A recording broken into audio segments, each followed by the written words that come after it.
श्री शिवाय नमस्तुभ्यम। हर हर महादेव भक्तों, आज हम सुनेंगे श्रावण मास महात्म्य का छठा अध्याय। जय श्री गणेश। भगवान शंकर बोले, हे सनत कुमार, अब मैं तुम्हें पाप को हरने वाले बुध और बृहस्पतिवार के व्रत को बताता हूँ, जिन्हें श्रद्धा के साथ करने से प्राणी उत्तम सिद्धि को प्राप्त कर सकता है। ब्रह्मा जी ने चंद्रमा को ब्राह्मणों के राज्य आसन पर अभिषिक्त किया था। किसी समय चंद्रमा की दृष्टि बृहस्पति की पत्नी तारा पर पड़ी। तारा रमणीय रूप लावण्य संपन्न स्त्री थी।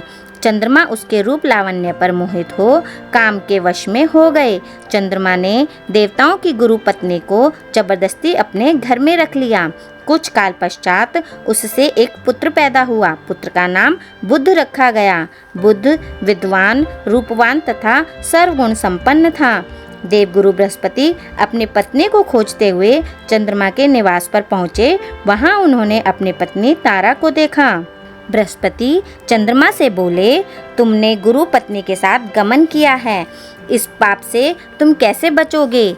इस पाप की ओर तुम्हारी बुद्धि कैसे प्रवृत्त हो गई? अब तुम चुपचाप मेरी पत्नी को मुझे लौटा दो और तुम इस पाप से बचने के लिए प्रायश्चित करो।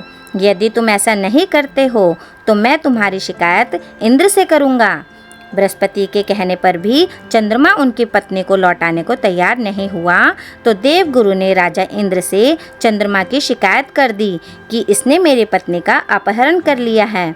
हे इंद्र, आप देवराज हैं, आप चंद्रमा से कहकर मेरी पत्नी मुझे वापस दिलवाएं। ऐसा ना करने पर चंद्रमा ने जो पाप किया है वह आपको लगेगा, क्योंकि राज्य का पाप शास्त्र के अनुसार राजा को ही भोगना पड़ता है।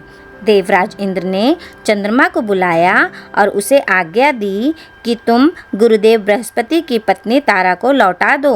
किसी दूसरे की पत्नी के साथ गमन करने को पाप माना जाता है तथा गुरु पत्नी के साथ गमन करना महापाप है। देवराज इंद्र का आदेश पाकर चंद्रमा गुरु पत्नी तारा को बृहस्पति को लौटाने को तैयार हो गया, परंतु तारा से उत्पन्न अपना पुत्र मैं वापस नहीं करूँगा। चंद्रमा की बात सुनकर देवताओं को संशय हो गया कि यह किसका पुत्र है। इस बात की पुष्टि को तारा ही कर सकती है कि यह किसका पुत्र है। देवताओं ने तारा को बुलाकर पूछा, हे कल्याणी, तुम सच सच बताओ, यह पुत्र किसका है? लज्जा युक्त होकर तारा ने कहा, यह बालक चंद्रमा का औरस तथा बृहस्पति का क्षेत्रज पुत्र है। अब जिसको ठीक समझे उसे इस बालक को सौंप दीजिए। तारा की बात सुनकर बालक बुध को चंद्रमा को सौंप दिया।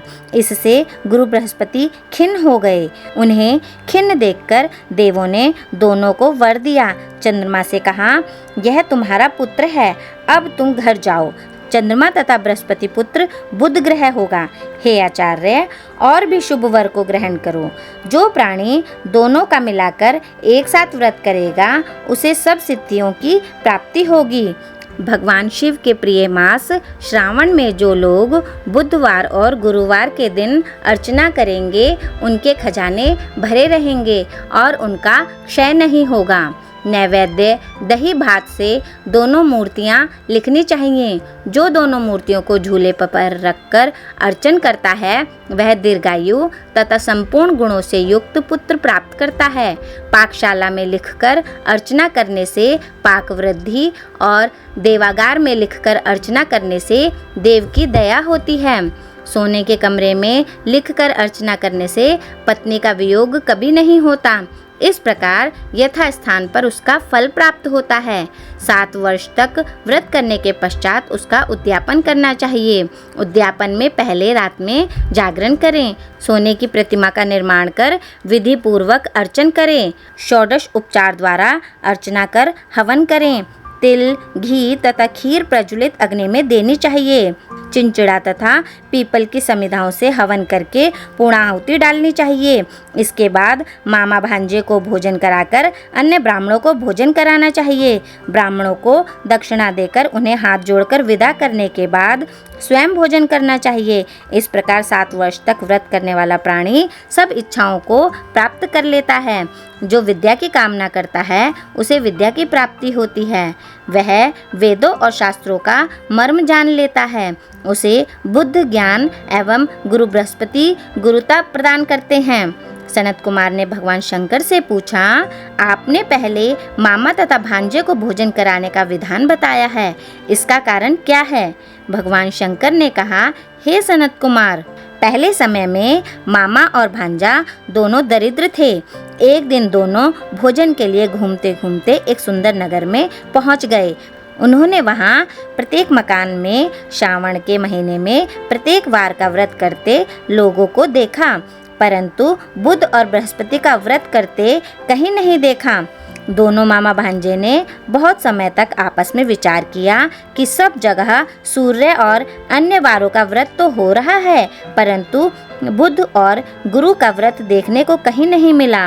अतः हम दोनों बुध और गुरु का व्रत करें तो अच्छा रहेगा, क्योंकि अभी तक किसी ने भी इन दोनों वारों का व्रत नहीं किया है।